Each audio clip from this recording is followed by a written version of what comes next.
Thank you for joining us today. My name is Abhinav Gupta, and I drive strategy and engagement with partners in analytics and machine learning here at Amazon Web Services. In this session on how Pizza Hut built an analytics platform on AWS, we'll share what is the customer journey and why it matters, some of the technology obstacles in capturing data from customer journey, and how you can achieve it by building a modern analytics architecture on AWS.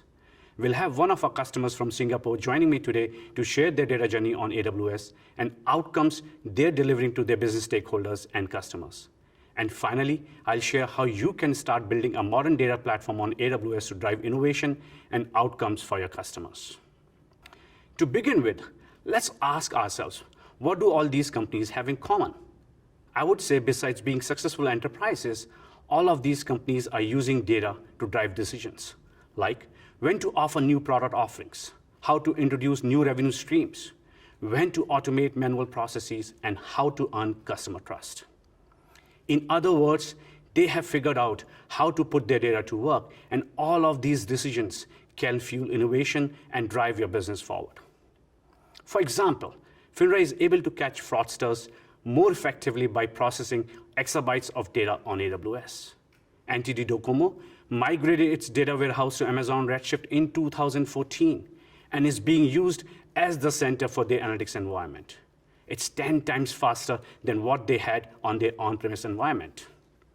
Expedia is able to process terabytes of data related to the cost and availability of lodgings to make real-time recommendations to their customers.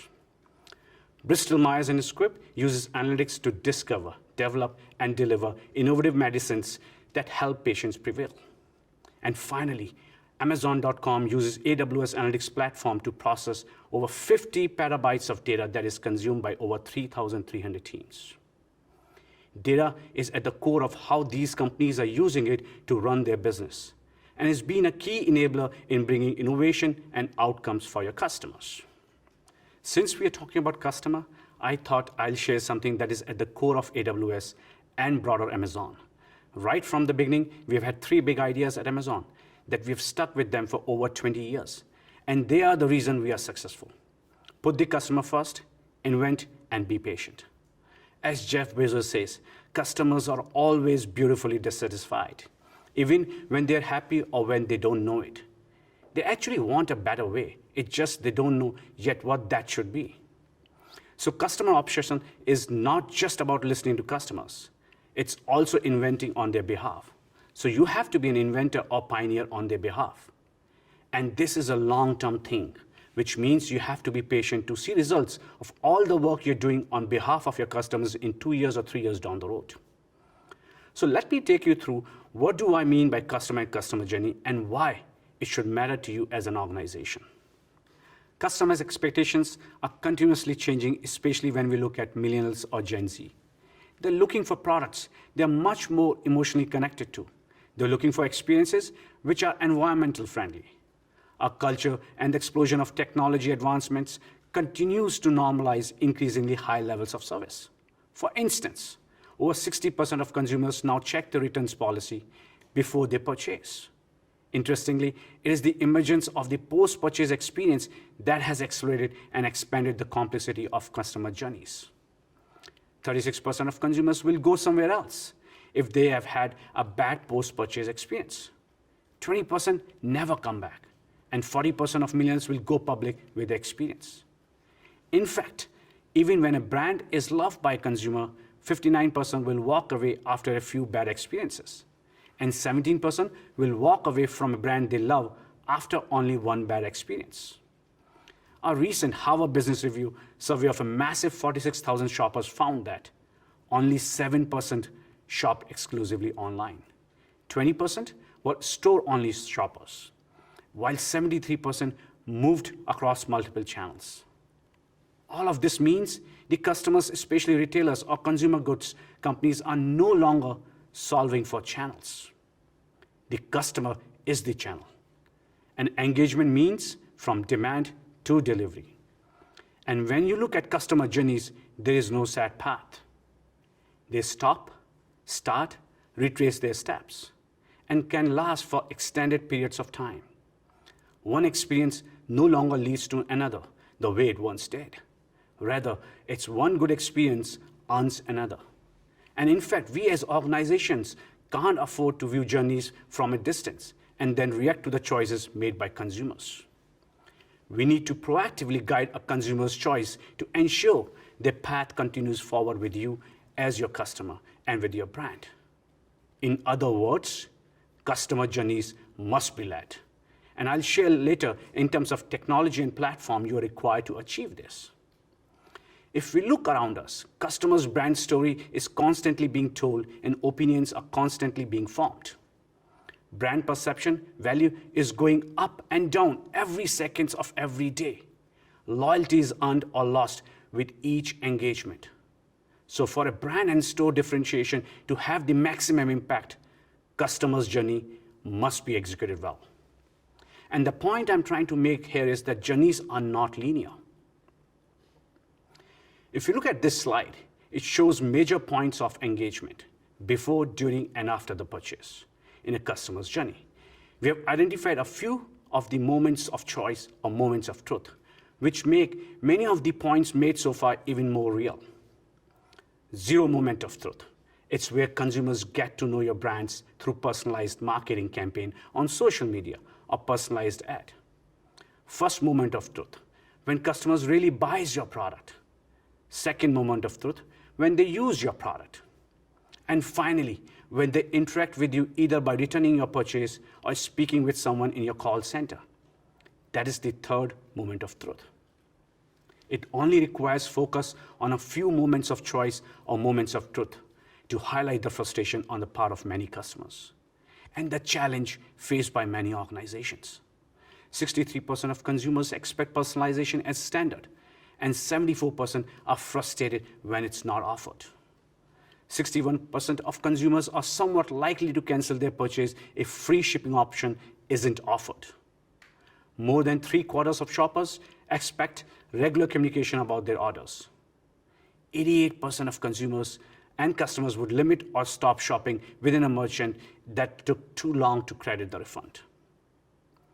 It's no surprise then that the delivering in the moments of choice that create journeys before, during, and after the purchase inspires customers who pay a 7% premium, are 8% less likely to switch to a competitive brand, and twice as likely to spontaneously recommend a brand to others. And therefore, it's a huge opportunity for organizations to transform customer experience at every touch point in customer journeys. The fact that Forrester found 70% of consumers willing to spend more with a retailer when journeys are executed properly is one of the reasons they are 30 to 40% more predictive of customer satisfaction and churn. Data also confirmed that a bad experience is 4 to 5 times more harmful than a good experience is helpful. Journey analytics continue to mature, and companies like Forrester have built ROI models. For example, in a big box retail, a 1-point increase in a customer experience index score can equate to $2.44 of incremental annual revenue per customer. And let's say you have 10 million customers on a conservative side.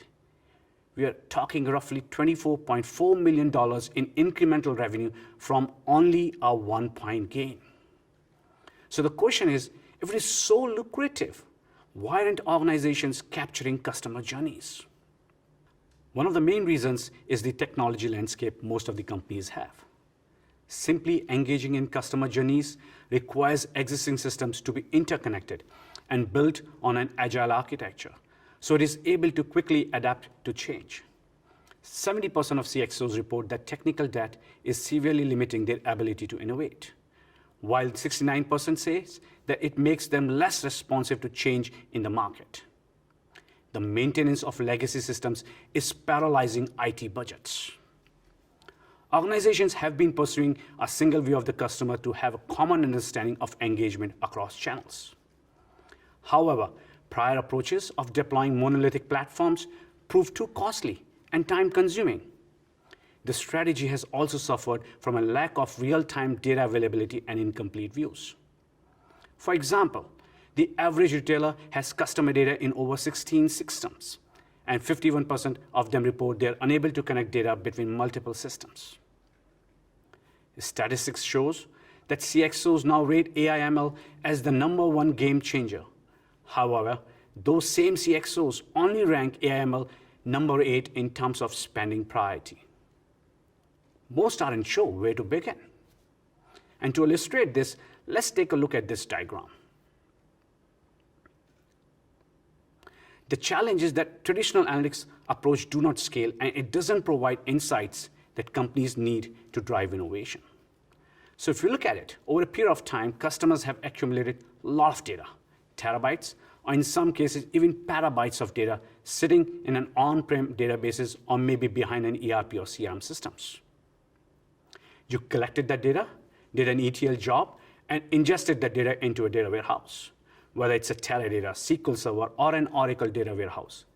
And then you ran a reporting tool like Business Objects, Crystal Reports, and in some cases, even modern tools like Tableau for visualizing it and to make sense of the data. And when you got more data, you got yourself more data warehouses. And challenge with that is that even at that scale, you started to have data silos and start losing 360-degree perspective of your customers, products, and sales data. To give an example, if you want to derive insights from online buying behavior, you need to have purchase data and clickstream data that is coming from the website. The owners of those data sources may be two different teams within your organization. The owner of sales data may be in your ERP, and the clickstream data may be sitting with your marketing team. But the real insights comes by merging those data sources. So it's not just reporting on sales, but identifying users who visited these pages and clicked on 20 different products, and how much did that page influence conversions and revenue. Getting these smart insights mean we need to break down those data silos. And there is nothing better than the data lake as a starting point for you.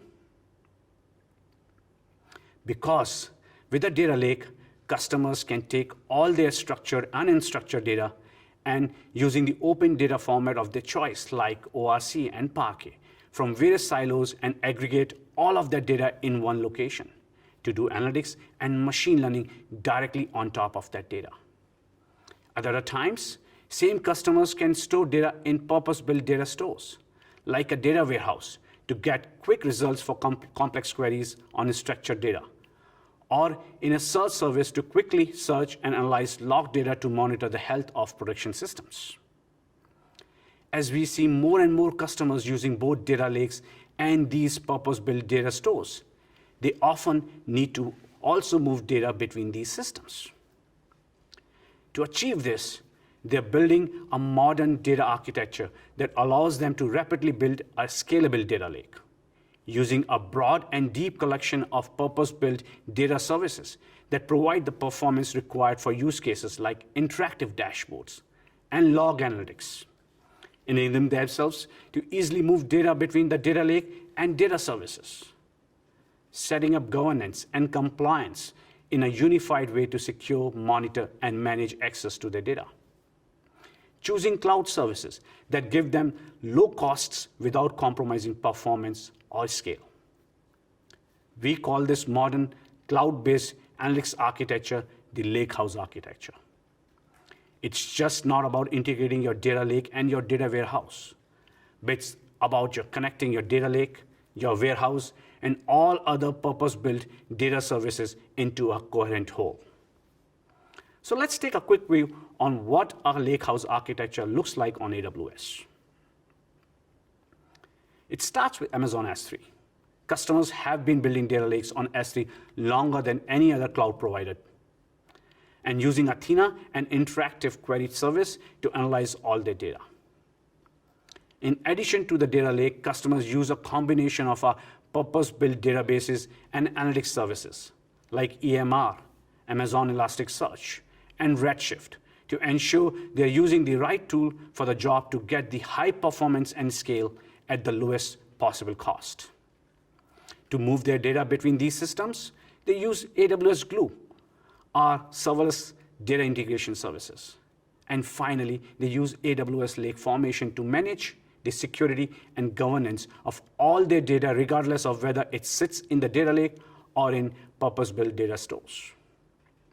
At Amazon Web Services, we have the deepest and the broadest portfolio of analytics services, and as a result of these advantages, there are more customers running their data lakes analytics on AWS than anywhere else. For example, in financial services, we have customers like Capital One, FINRA, Nasdaq. In media and entertainment, we have Discovery Channel, HBO, Netflix as some of our customers. In healthcare and life sciences, we have Amgen, Bristol Myers and Squibb, Pfizer, and many more customers across various industry verticals who are using AWS Analytics Platform. With that, it is my great pleasure to welcome Aurelie Batmail, Head of E-commerce at Pizza Hut APAC.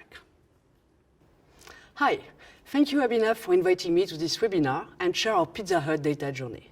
My name is Aurelie Batmail, and I lead e-commerce in APAC for Pizza Hut. So first, let's talk a bit about the Pizza Hut history. So Pizza Hut was founded late 50s by two brothers in Kansas. They borrowed $600 from their mother, purchased some second-hand equipment like pizza oven, and it's how they opened the first Pizza Hut. A year later, the first franchise unit was opened in Kansas. And 10 years later, the first Pizza Hut franchisee was opened outside of the US, in Canada, starting the international expansion. Now, Pizza Hut is available in more than 100 countries with around 18,000 stores. And in APAC, Pizza Hut is available in 16 countries and has more than 3,000 restaurants. Pizza Hut has a long history about online ordering. As the first Pizza Hut digital ordering hub, PizzaNet was launched in 1994 and accepted the first ever online order, a large pepperoni, mushroom, and extra cheese pizza. But I would say that until COVID-19, Pizza Hut was more about dining experience, even if the delivery business was growing. So let's take a look at the business opportunities we had when we embarked on our data project. So in 2019, with a growing delivery business in APAC, we decided to focus more on understanding our customer journeys and acquire the tools to adapt faster to consumer changing habits. And why not? Predict customer expectation. First, we wanted to have a single view of our customer. We were having pieces of information everywhere: transaction, media, dining, delivery, customer survey, but no holistic view of them. With this data centralized, we could better personalize our offers and optimize our marketing by not spending money on communicating products that were not matching customer profile. For instance, we need to offer you the big box when you will invite your friends for the next soccer game, when we will need to promote to you a small box the day you're alone at home and just want to have a pizza for dinner. Finally, with a central view and the right tools, you can empower more people in the organization to analyze this data. So a lot of opportunities for our brands and our customer. Therefore, we decided to embark on a journey. Once we aligned the organization on the objective of this project, we selected an AWS Advanced Consulting partner, SEARS. On their advice, we decided to divide this project in several actionable pieces of data, allowing to deliver value along the way. Our growth driver at this time was the delivery business and online. And I would say it has even accelerated with COVID-19, so I'm glad we decided to tackle this piece first. We started to combine the data from our different digital sales channels, on platform and food aggregator, to have a better view of our digital customers. Quickly after, we integrated more qualitative data with our guest experience survey, which is a survey our customer can fill once we deliver their order. This helped us to understand not only the ordering experience, but the full experience up to the consumption of the product. Then, the next step will be to integrate our offline channels. For instance, in our takeaway business, customers can either order from our online platform or directly at the restaurant. And we wanted to incorporate also this part of the journey in our data platform.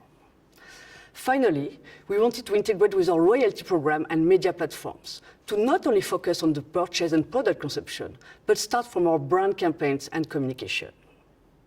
To achieve this vision, SEARS helped us to define 4 key elements for our data project. First, define a common data model and data governance to facilitate new data source and ensure that it meets compliance standards, including the handling of PII data. Then, the data lake warehouse is the foundation of the project in terms of platform. After this, we added a layer of AI, machine learning algorithm, to make sense of this data. And finally, the dashboard, which makes all this data more concrete in the organization. So once we have defined our needs, SEERS recommended to activate specific components of the AWS architecture. First, SEERS has built several ingestion methods to build these data pipelines. Unstructured data was first stored in our S3 bucket and transformed. Airflow was then deployed to automate the entire workflow seamlessly. Next, the structured data is copied to AWS Redshift to perform our analytical queries. And by using Power BI, we are able to quickly visualize the data and extract insightful reports with just a few clicks. For the next phase, we target to deploy AWS SageMaker and build models to train and predict customer behaviors. So at this stage, we just started the journey. So we focus more on on-site e-commerce activities as well as customer satisfaction. We have built the foundation to deliver insights to various business stakeholders. We continue to ingest more data sources, so we have a holistic or 360-degree view of our customer, with the goal of providing enhanced customer experience. This will help us to deliver personalized recommendations on product offerings. The end goal being not only to get online customers, but also the restaurant side of the business, so we can truly deliver omnichannel experience to our customer. As part of this journey, we do have takeaway and learnings that I would like to share with you. A key element to take into consideration and needs to be done right at the start is the selection of the technology partners.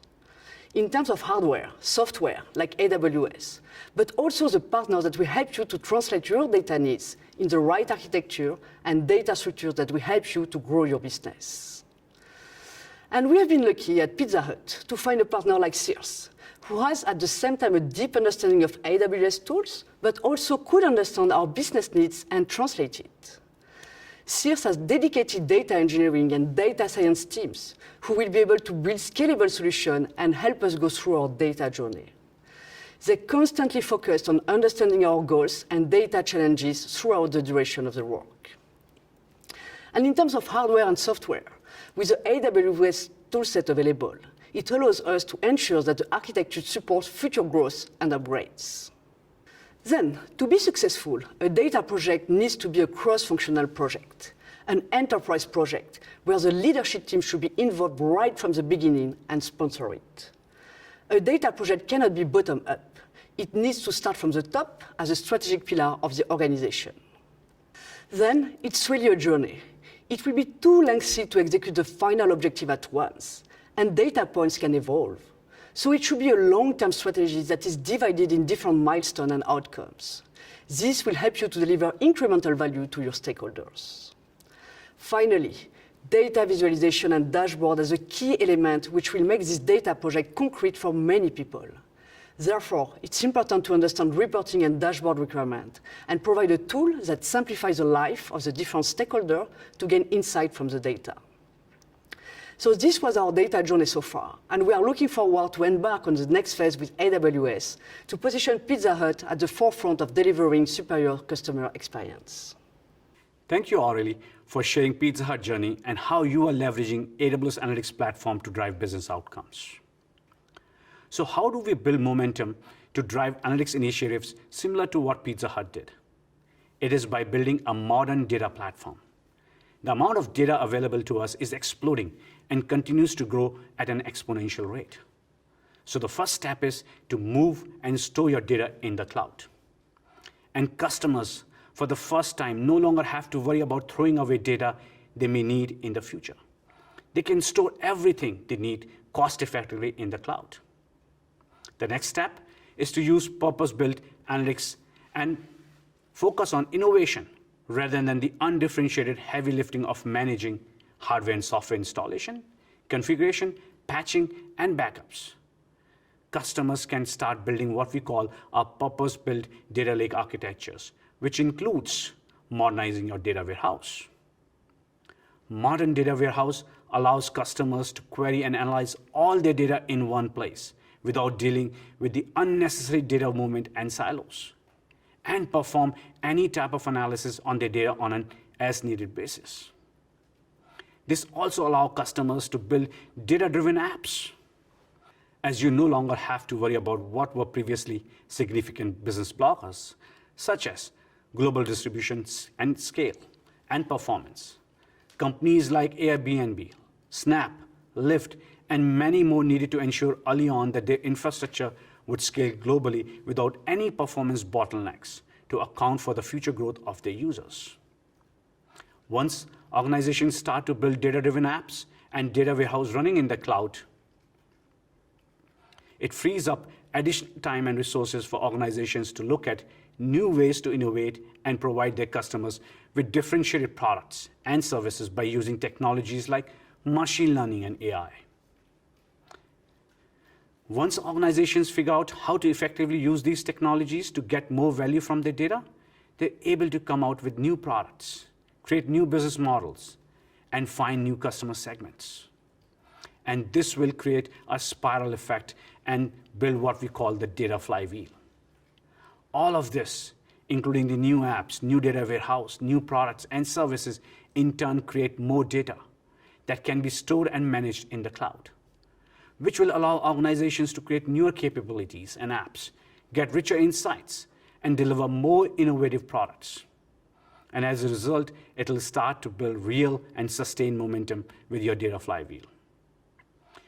You joined the AWS ASEAN Summit to learn, and our goal is to support you in your ongoing learning journey, even after the summit, with resources from AWS training and certification.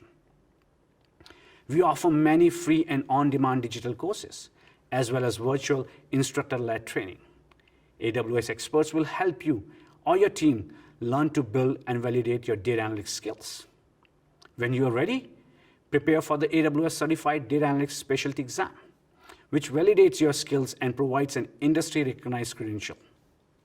For more information, please visit our website, aws.training/analytics, and be sure to check out our AWS Ramp-Up Guide to learn more. With that, thank you for joining us and enjoy the rest of the sessions. And finally, please do submit your feedback by completing the session survey.